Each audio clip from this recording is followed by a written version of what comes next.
Now it's the new book called Clinton Cash that raises questions about Hillary Clinton, her family's foundation, and if foreign donors might have influenced policy during Clinton's time as Secretary of State. Peter Schweizer is the author of the book Clinton Cash, and he joins us this morning. Peter, good morning to you. Good morning to you, Sam. Before we get into some of the details, let's put it bluntly. Are you hoping that this book and the issues you raise in it torpedo her candidacy? No, this is not really motivated to her candidacy. We're just interested in transparency. I've done two previous books that looked at corruption and looked at people in both political parties.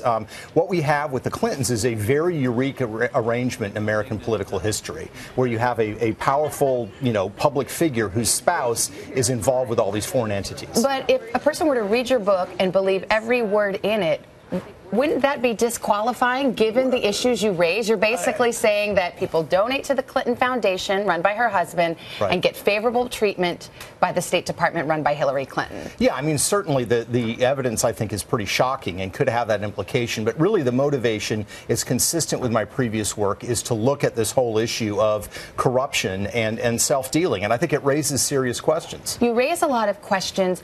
Do you have any specific instance in which Hillary Clinton directly intervenes on behalf of donors to the Clinton Foundation?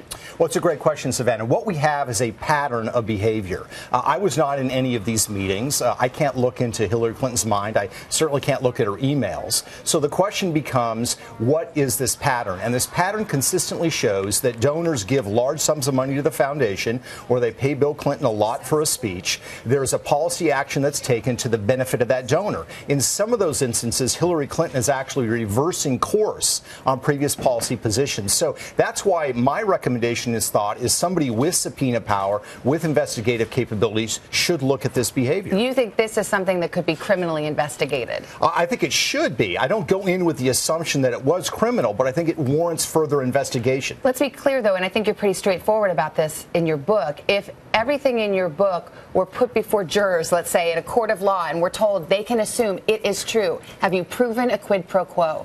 Well, I don't think a quid pro quo needs to be the standard. If you look at Senator McDonald down in Virginia, who was convicted on charges, you look at Senator Menendez, there were not quid pro quos demonstrated in those cases. The question is there a pattern of conduct and behavior, and do people believe that these events are connected and that there was some sort of pay-to-play arrangement? And that's a question I can't answer, but I do think investigators should look into. You start off by mentioning that you've done bipartisan investigations, but a lot of your critics say, look, you are a conservative, and that this is a right-wing hit job. Are you really claiming to be neutral here? I'm not claiming to be neutral, but if you look at my work, I have gone aggressively after Republicans. I did a book on insider trading by members of Congress and went after several Republicans. You also did a book called Makers and Takers, whose long subtitle said that conservatives even hug their children more than liberals. Well, and what I would encourage people to do is to actually read the conclusion to the book, where what I'm arguing is on the left and the right, there's this misuse of social science research